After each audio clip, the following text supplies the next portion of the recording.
Kaka samahani, nimefukuzwa na bosi wangu. Nilikuwa nafanya kazi za ndani hapo mbele. Kwa hiyo nilikuwa naomba hifadhi nilale hapa. Bosi wako amekufukuza usiku?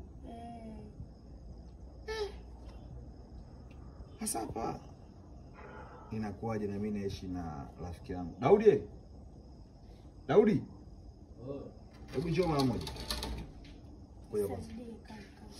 Hamna shida, ngoja kwanza toka kwa sababu siishi peke yangu hapa. Tujue inakuwaje. Bwana. Huyu bibi alikuwa anagonga hodi bwana hapa. Alikuwa anafanya kazi hapo mbele, anasema kwamba bosi wake anamfukuza usiku na hana sehemu ya kwenda.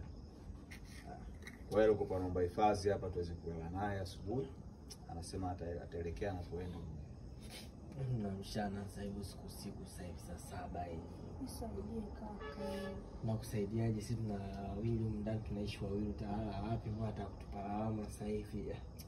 Naona nichanganye tukikalale. Asubuhi ndio tushauriane kwa sababu uje ni binadamu, afadhali ni usiku sana. Sasa kienda uwakiliwa na wanyama wakali au vibaka inakuwaje? Sikiliza.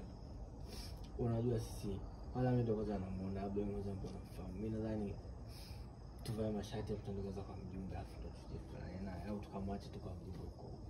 Mjumbe wa nini sasa ndugu yangu? Mjumbe wa nini sasa? Kati hapo tunamsaidia tu fresh hapo. Hii kesi akikufia huko ndani atakufaje binadamu bwana? Kioro hiki watoto wa kike hawa wamefukuzwa na bosi wake kavaa kanga.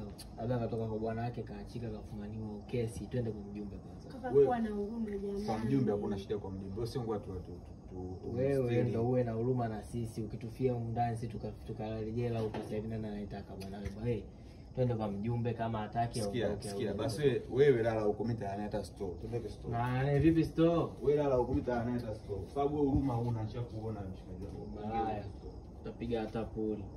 Wewe poa.